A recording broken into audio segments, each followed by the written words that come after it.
Lijep pozdrav svima, ja sam Marko Iveković i danas ćemo održati predavanje na temu sanacija postojećih objekata od vlage.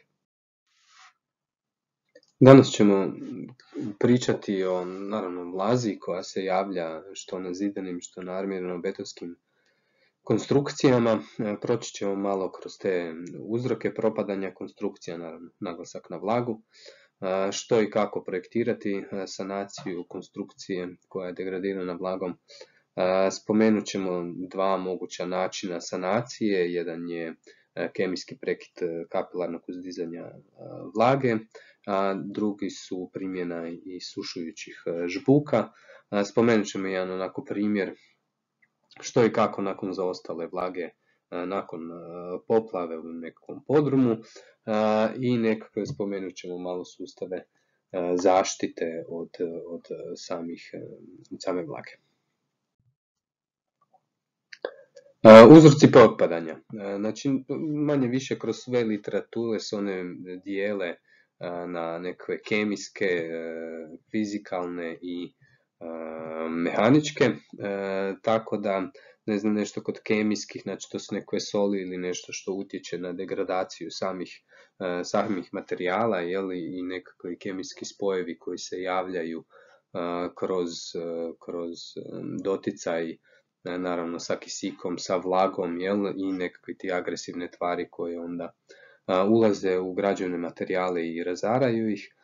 Fizikalni, naravno, te neke pojave, najpoznatije neko to smrzavanje, odmrzavanje, ti ciklusi koji degradiraju materijale.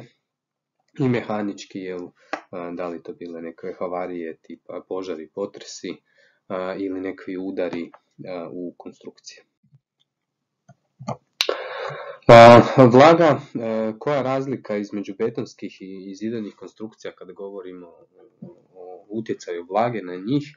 Pa kod betonskih konstrukcija vlaga kao vlaga nije problem je ono što ona ubrzava nekakvu degradaciju, uz CO2 iz zraka dolazi do karbonatizacije, znači mijenjanje pH vrijednosti betona. Beton, koliko znamo, je tog nekakvog lužnate strukture, on ide prema kiseloj, i tako ono što se javlja je ubrzana korozija armature u tom betonu, pa onda to bude kao velika degradacija. Uz kloride dolazi naravno do ubrzane korozije, pospješuje ulazak klorida u samu betonsku konstrukciju. Vlaga naravno ima najveći nekako utjecaj i kroz cikluse smrzavanja i odmrzavanja, oni sami po sebi ne bi bili problem za beton. Betonu je problem ta vlaga koja se smrzava i odmrzava i tako raspucava unutrašnjost betona, i onaj fizička pojava tih vlaženja, odlaživanja, pogotovo kroz pukotine u betonu, je pojavljivanje te salitre na površini. Kod zidanih konstrukcija govorimo o glavnom uzroku propadanja, znači posljedice su i iscvjetavanje, reakcija tog slobodnog vapna i sulfata, gdje dolazi do degradacije što samog ziđa, a što i nekakvih žbuka kao osnove na konstrukciji, odlamanje završnih slojeva tih žbuka, i pospješuje stvaranje gljivica i algi na samim zidanim površinama. Često upozorenje u nekim gradskim središtima, taj oprez od otpadanja žbuke, dotrajalosti tih materijala, pa kako onda krenuti u nekakvu sanaciju, koji su nekakvi postupci, od čega uopće krenuti. Postupak sanacije, pa prvo ono što treba, nekakva ta analogija koja se radi između nekog bolesnika i konstrukcije. Kad pogledamo tu našu konstrukciju kao jednog bolesnika, ono što treba prvo napraviti, ta neka anamneza, doći do podataka o samom bolesniku, o našoj konstrukciji, postaviti neku dijagnozu, znači napraviti neke istražne radove, detaljan vizualni pregled, ustanoviti zbog čega je došlo do degradacija materijala i prema to prvo, ta anamneza i ta neka dijagnoza su prikupljanje tih ulaznih podataka da bi mogli izabrati nekakve metode i materijale za sanaciju, znači tu nekakvu terapiju i na kraju naravno kontrola svega, kontrola izvođenja, kontrola u fazi korištenja tih objekata, i rekao bi i održavanje pod tom kontrolom.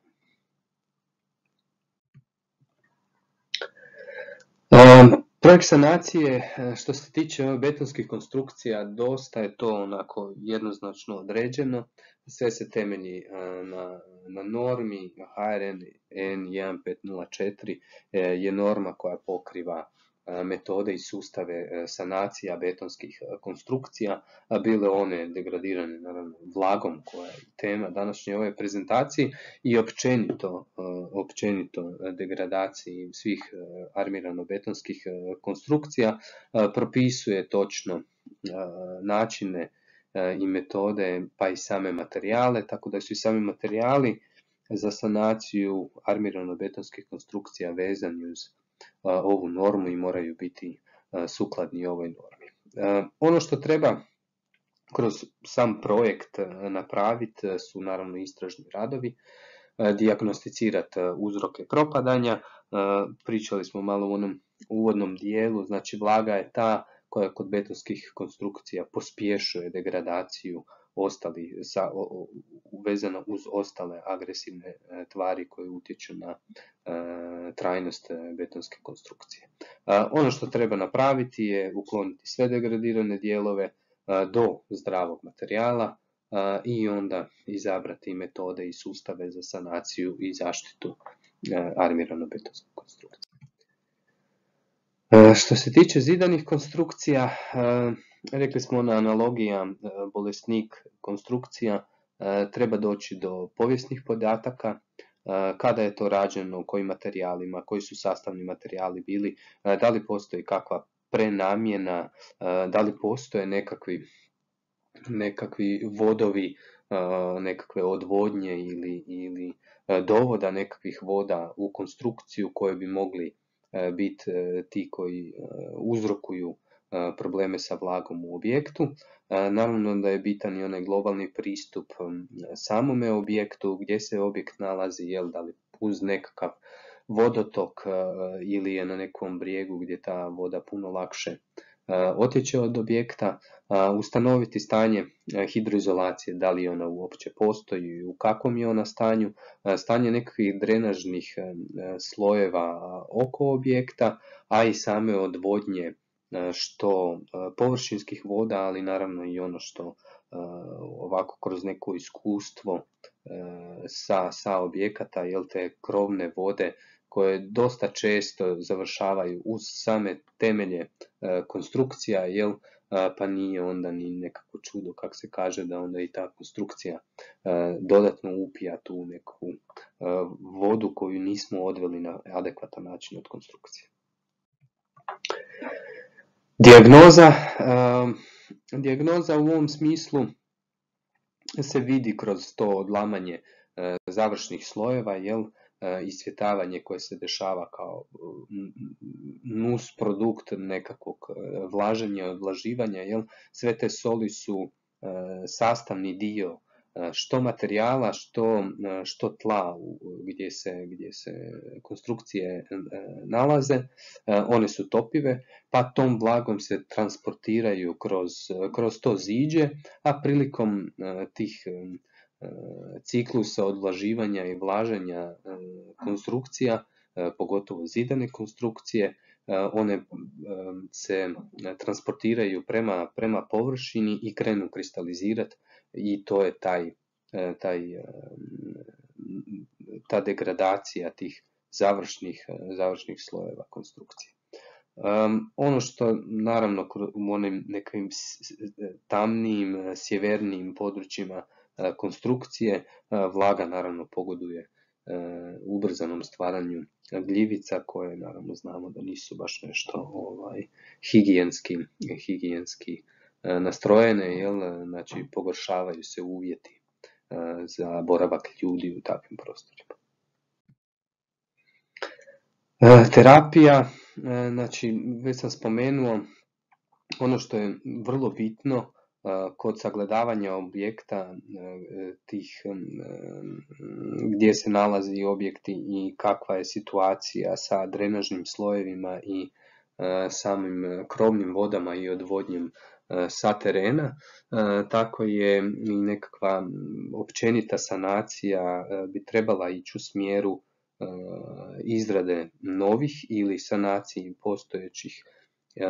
postojećih drenažnih sustava oko objekta i krovnih voda, znači cijeli taj jedan sustav odvodnje trebao bi se naći u projektu i na njega treba obratiti pažnju, jer to je onaj prvi nekako zahvat koji bi trebali napraviti, a onda u samom objektu postoje nam dva moguća načina sanacije vlage u tim zidovima, a to su primjena isušujućih žbuka i izvedba prekida kapilarnog uzdizanja vlage. Spomenuo sam već kontrolu sam ovdje izjednačio i sa održavanjem. Znači, kontrola naravno samog projekta u fazi izvođenja, znači da se svi ti materijali nanesu u adekvatnim uvjetima, da to budu adekvatni materijali za sanaciju konstrukcije, da se poštuju sva vremenska neka ograničenja, što materijala, što i faza radova, nekih ćemo se dotaknuti i u samom predavanju. No ono što je kasnije kroz neko održavanje, mislim da smo toga svi svjesni, da dosta mi to fino lijepo posložimo kroz projekte, sve to bude čak i ugrađeno na adekvatan i zadovoljavajući način, no onda ta faza, ona kasnije tog održavanja se jednostavno zapusti i konstrukcije nam počnu opet vrlo brzo propadati.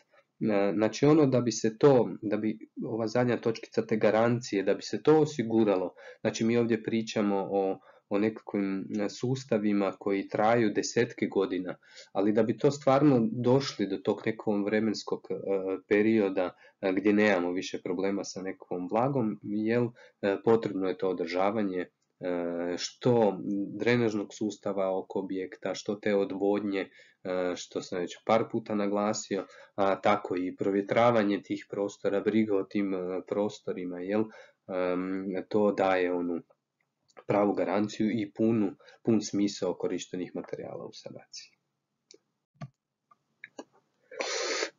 Prvi način, kemijski prekid uzdizanja kapilarne vlage. Znači ono što se koristi i što je dostupno na tržištu su te mikroemulzije na bazi silana, da li bile one u obliku gela ili tekućine, to sad je onako tehnološki faktor samog izvođača. Ono što je potrebno da mi dobijemo tu jednu zonu koja ne dopušta vlazi u kapljevitom stanju da se dalje transportira konstrukcijom.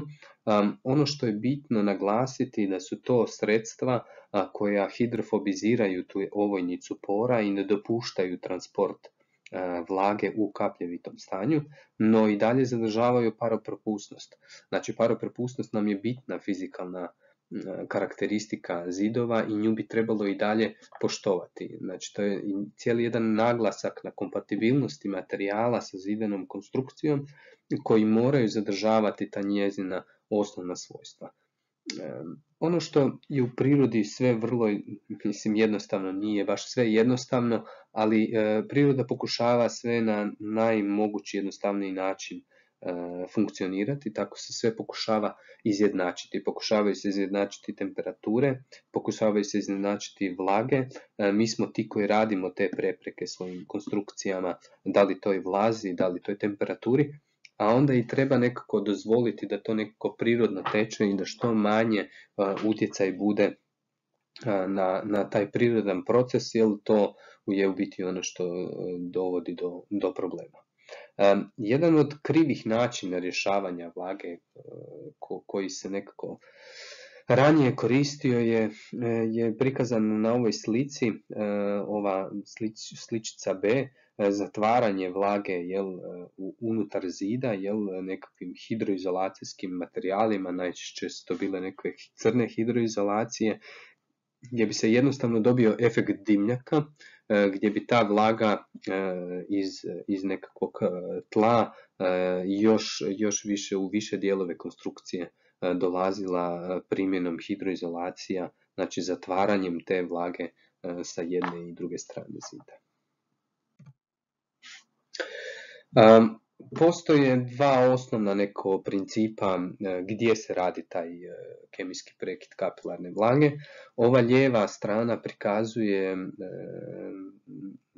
situaciju gdje je moguće raditi i hidroizolaciju sa vanjske strane zgrade, tako da se onda sami prekid može raditi u dnu, znači jedno 10, 15, 20 cm od kote poda, znači ovog podrumskog nekog ukupanog dijela, gdje je potrebno naravno hidroizolaciju podne konstrukcije napraviti, znači vertikalnu hidroizolaciju sa vanjske strane, znači dobar drenažni sloj oko konstrukcije i onda taj sami kemijski prekid kapilarne vlage da bi se mogla osigurati suhost prostora tog podzemnog dijela.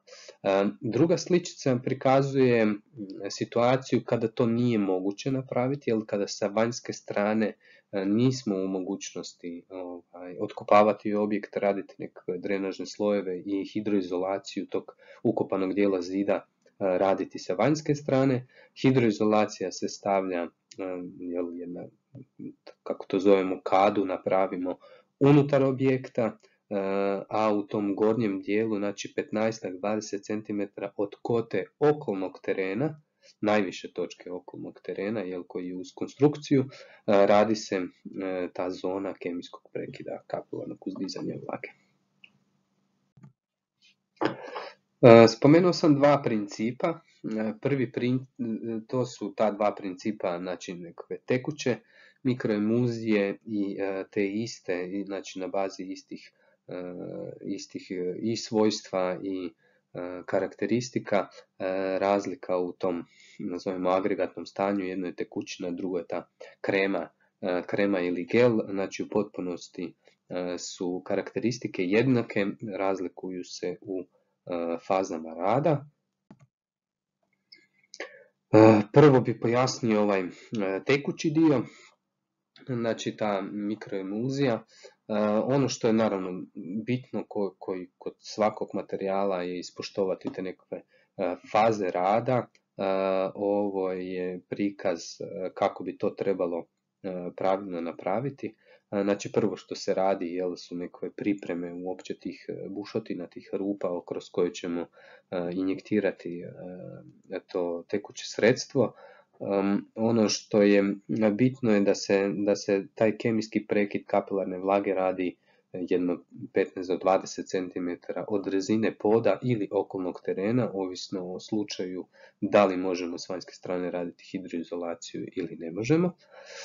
Udaljenost između rupa je tih nekih 20-25 cm i kod ove tehnologije se te rupe buše u dva reda. Promjer rupe je tako, nije toliko bitan da li on 12 ili 16 mm, bitnije je da to bude u dva reda u tim nekakvim razmacima, jer se kasnije postavljaju i cijepčice i nekakvi nosači ovih bočica koji se onda ovjese.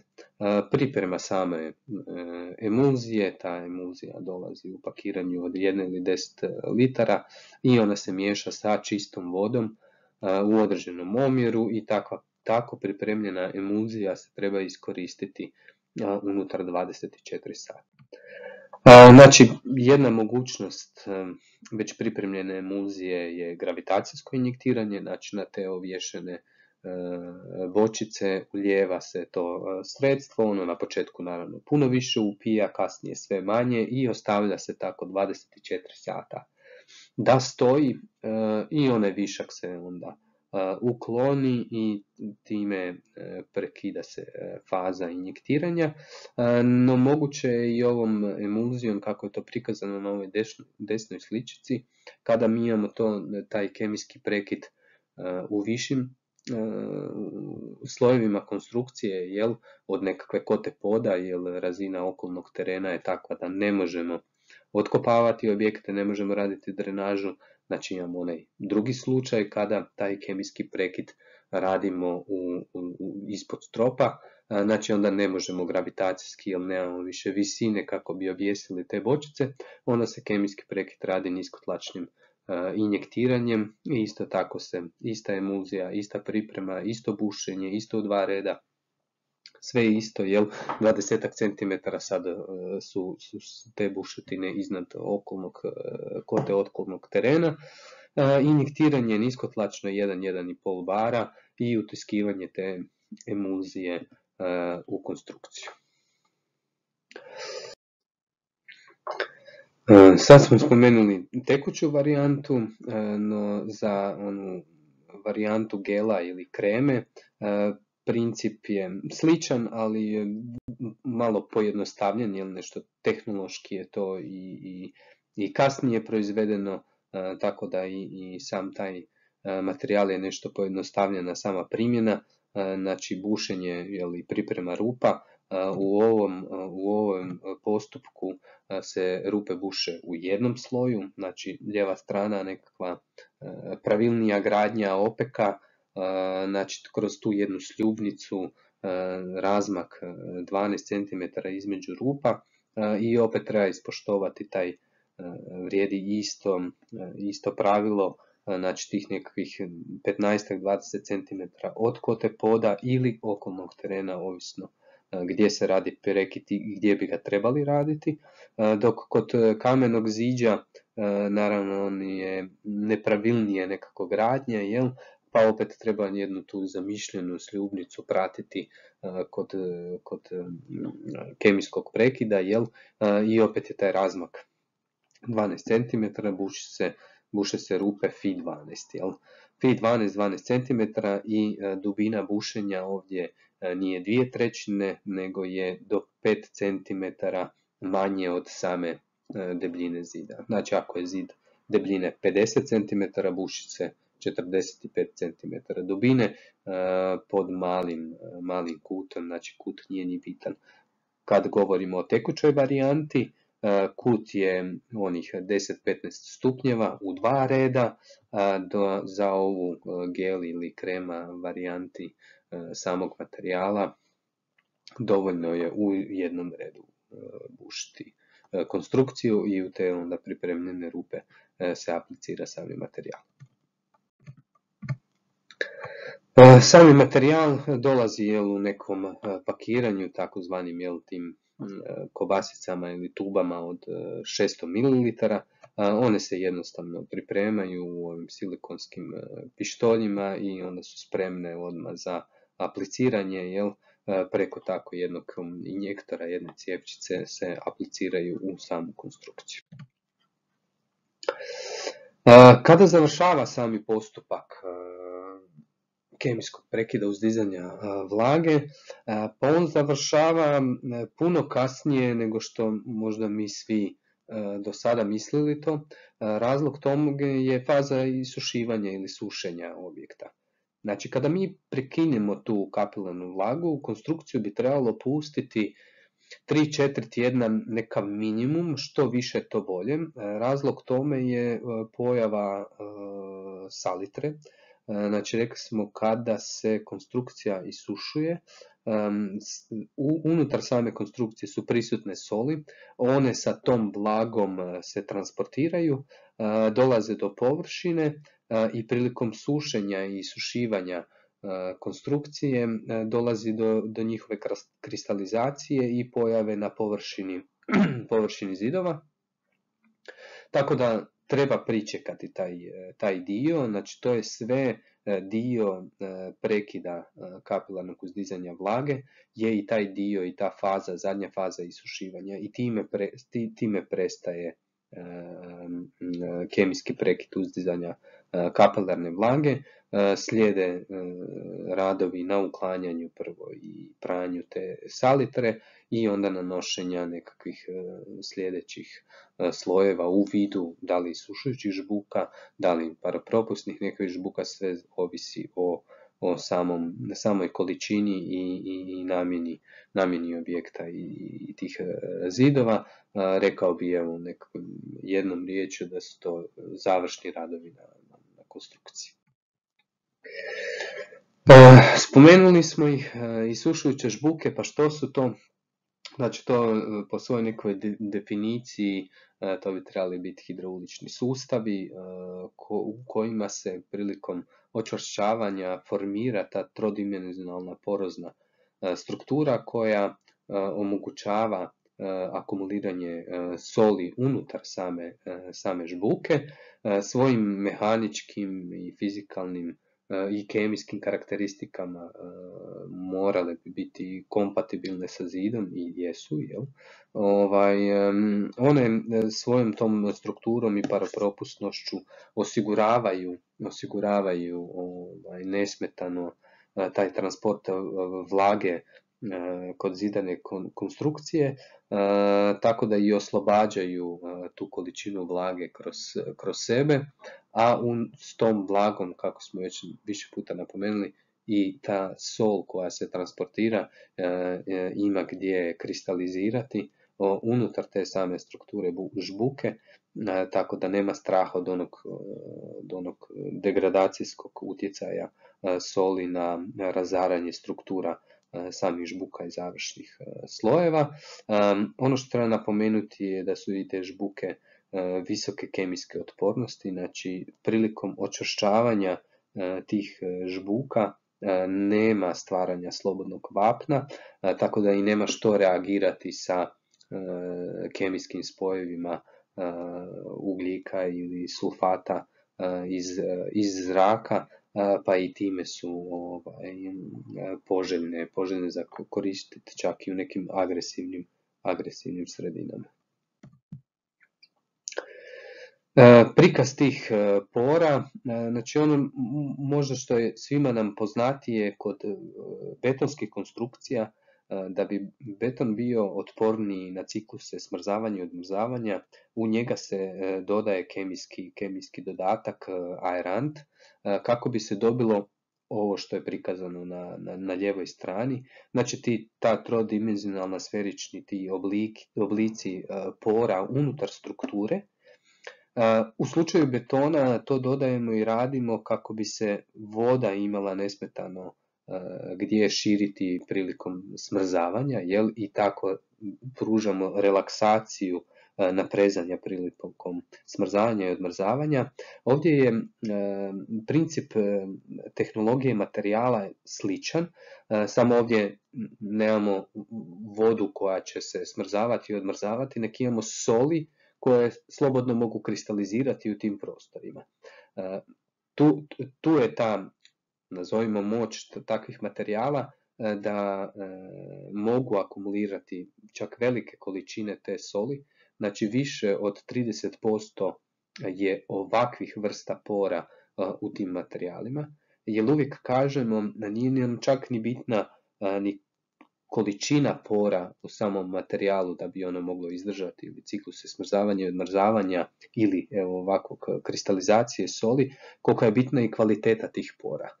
Znači ta njihova dimenzija, ovdje se vidi da su to čak i pore veće i od 500 mikrona, tako da pružaju i dobar raspored tih pora, pa pružaju što veliku paropropusnost ovih materijala, a što priliku solima za kristalizaciju i da nema degradacije tih završnih slojeva. Pa neki postupak prikazano je, lijepo se vidi na ovoj slici taj nekakav dio, dok je vlaga u zidu se uzdigla, evo rekao bi onako koliko se vidi nekakvih metar od nekakve kote terena. Ono što treba i što bi trebalo sanirati i što je nekakva naša preporuka, da se ta zona zahvata poveća za još pola metra, tako da ako smo rekli da je metar ono što je dokud se vlaga podigla, ili barem ono što je vidljivo na ovoj završnoj žbuci, da ta zona zahvata bude onda 1,5 m u tom slučaju. Pa koji su postupci? Znači prvo je naravno čišćenje, uklanjanje degradiranih tih slojeva, po mogućnosti ono što se vidi na ovoj skroz lijevoj sličici, pranje površine, pere se zato da se što više te soli, salitre koja je prisutna na samom zidu, možda u ovom obliku sada još uvijek otopljena u toj vlazi, da se ona opere i ispere.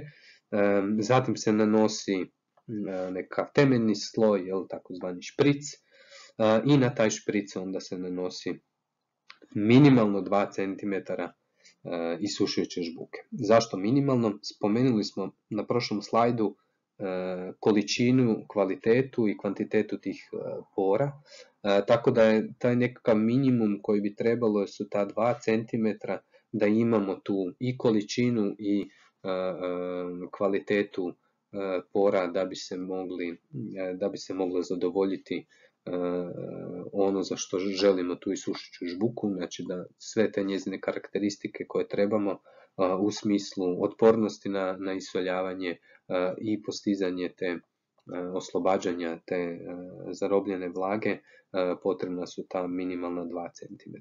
Naravno može više, ali 2 bi bio nekakav minimum. Sve se to može i strojno, znači strojno nabacivanje šprica, strojna ugradnja same isušujuće žbuke. Ono što je bitno napomenuti kad kažemo o kontroli, isušujuće žbuke se ne smiju zaribavati, znači time se narušava njihova struktura, one se samo poravnavaju i onda na tako poravnatu strukturu se za nekakvu vizualni identitet tog zida stavljaju naredni slojevi, završni slojevi, a ne obrada same isušujuće žbuke. Završna obrada. Za završnu obradu mogu se koristiti ili nekakve fine žbuke, kako to svi volimo reći, nekakav glet, ili zaštitno dekorativne žbuke, nekakve granulacije. Ono što je jako bitno za napomenuti, da se treba ispoštovati paropropusnost tog materijala, znači onaj glet ili ta fina žbuka koja se koristi treba biti u nekom sustavu isušujuće žbuke, znači u vidu paropropusnosti, znači da se ne zatvori sa nekakvim materijalom koji je manje propustan od same isušujuće žbuke. I ono što isto treba napomenuti su boje koje bi se koristile na samom saniranom ziđu. Znači tu treba obratiti pažnju da te boje moraju biti visoko paropropusne, znači ili na silikatnoj ili na silikonskoj osnovi. Kad govorimo o poplavama, naravno da su nam tu nekako ti opet podrumi općenito, su podrumi ti koji su u problemu sa nekakvom vlagom, što od nekakve zemlje taj ukopani dio, kad govorimo o nešto starijim konstrukcijama, tu je već i dotrajalost nekakve hidroizolacije, tako da onda i kod poplava to sve samo još više pospješuje. Možemo imati izvanredno stanje hidroizolacije, ali ako nam voda kroz takvu jednu elementarnu nepogodu uđe u konstrukciju, čak je šteta što ima dobra hidroizolacija koja to još sve više zadržava. Ono što je bitno u tom procesu je naravno isušivanje, uklanjanje te sve vode, i onda dobijemo ovako jednu sličicu desno gdje su nam svi materijali zasićeni vodom. Što napraviti? Postupke isušivanja se može ponavljati u smislu odlaživanja tih zidova, no ono što smo već danas kroz prezentaciju par puta napomenuli je taj dio soli koja je prisutna i koja degradira te slojeve, tako da bi trebalo ukloniti sve degradirane materijale, doći do nekakve osnovne hidroizolacije što poda, što s vanjske strane zidova ako postoji, i ponoviti ono o čemu smo pričali danas. Znači, obnova hidroizolacije, obnova tih drenažnih slojeva, odvodnja, znači to su one bitne stvari. Ako bi se možda malo paralelu sa požarom dotaknuo, bar koliko se ja fakulteta sjećam, su nam uvijek govorili o pasivnoj i aktivnoj zaštiti od požara. Jel? Tako i ovdje kod vlage, vode, trebamo možda i tu neku analogiju upotrijebiti aktivne i pasivne zaštite. Jel? Ta neka pasivna zaštita bi nam i bila ta odvodnja i odvodnja te vode i vlage od samog objekta, a aktivno onda da djelujemo sa zaštitom sa hidroizolacijama. Obnova hidroizolacije što se tiče unutarnjeg dijela, nekako kroz neke premaze, polimer cementne premaze možda je najjednostavniji način kako osigurati opet dobru zaštićenost objekta od same vlage. No, naravno da sve vrste hidroizolacija u toj nekakvoj fazi obnove se mogu koristiti. I ono što bi sad tu bila jedna velika prednost, znači kad mi imamo neku konstrukciju koja je bila poplavljena, pretpostavka da su ti materijali upili tu vodu u sebe, i sušujuće žbuke ovdje dolaze kao jedno jako dobro rješenje za zidove. Znači uklanjanje nekakve tih postojećih, čak bi rekao i u većini slučajeva i dotrajalih žbuka, do osnovne konstrukcije koja isto se natopila vodom, i sušujuće žbuke su jedan dobar način sanacije.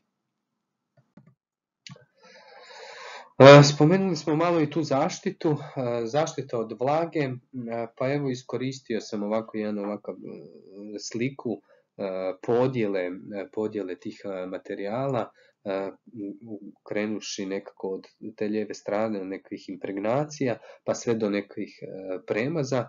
Znači ovo se odnosi i na betonske i na zidane konstrukcije. Gotovo da se slični materijali koriste i za jedno i za druge vrstu konstrukcija. Ono što bi napomenuo kao neke najveće razlike je naravno ta neka debljina sloja. Kod nekih impregnacija i hidrofobnih impregnacija one su najčešće nevidljive, znači one ulaze u tih prvih par milimetara samog materijala i tvore tu jednu hidrofobnu sloj. Često, kažem, ne mijenjaju završni izgled nekakve površine, tako da se ni ne zna da ih se nanijelo, no u prisutnosti nekakve vode vrlo brzo se vidi da li su one nanesene ili one uzrokuju onaj drop efekt ili one kapljice na površini materijala. Premazi, znači fizički se zatvara nekakva površina, mijenjamo fizički oblik i vizualni oblik nekakve konstrukcije i oni su baš onako što zaštita od vode, ili nekako najpoznatiji su nam ti neki polimer cementni hidroizolacijski premazi kao zaštita, pogotovo armirano-betonskih konstrukcija, jer ujedno što štite i od prodora vlage, štite i od drugih agresivnih tvari koje djeluju na beton. I naravno kad govorimo o ovom zadnjem sloju, znači što deblji sloj, znači govorimo o nekim zaštitnim mortovima, o zaštitnom nekom sloju betona, mlaznom betonu, jel nešto što fizički čak utječe onda i na nekakvu konstruktivnu vrijednost, dok premazi i hidrofobne impregnacije, znači ne utječu na te mehaničke karakteristike koliko na same trajnostne karakteristike. Pa evo, nadam se da smo danas uspjeli dotaknuti ovu temu vlage, da sam odgovorio na neka pitanja, evo stojimo na raspolaganju za sve. Sve novosti možete pratiti na našim društvenim mrežama. Na kraju zahvaljujem vam na pažnji i pozdravljam vas do nekog sljedećeg druženja. Pozdrav!